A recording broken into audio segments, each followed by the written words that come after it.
রহমতের নবীজি খেজুরের বাগানের পাশ দিয়ে নবীজি হেঁটে যাচ্ছেন মদিনায়। একটা উট দৌড়ায় আসছে। উট এসে আল্লাহর হাবিবের কদম মুবারকের সামনে পড়ে মাথা নিচু করে নবীজির কদমের মধ্যে মুখ লাগায় কাঁদতেছে।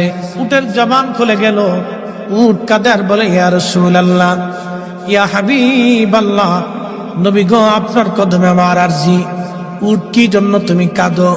বলে, ইয়া রাসূলুল্লাহি, আমাকে শুধু মারে, আঘাত করে, কিন্তু খাদ্য দেয় না, কাজ বেশি বেশি করায়। এমন সময় পিছে পিছে ওই মদিনার সেই উটের মালিক দৌড়ায় আসছে। আল্লাহর নবী বললেন, ও উটের মালিক, তুমি কি উটের মালিক? বলে, হ্যাঁ ইয়া রাসূলুল্লাহ। তুমি কি তাকে খাবার কম দাও, কাজ বেশি করাও এবং মাঝে মধ্যে তারে পিঠাও?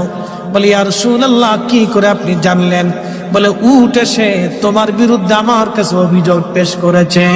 একবার জোরে বলা যাবে কি আল্লাহু আকবার?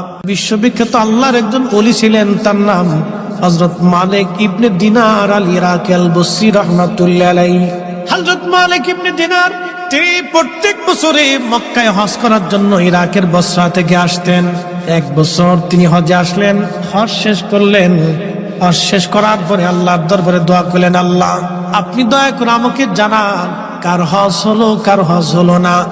আপনি দয়া করে আমাকে একটু জানান আল্লাহ। উনি দোয়া করলেন, কান্নাকাটি করলেন, আল্লাহ, এত মানুষ হজে আসলো, কিন্তু দোয়া কবুল হলো কি হলো না জানা নাই।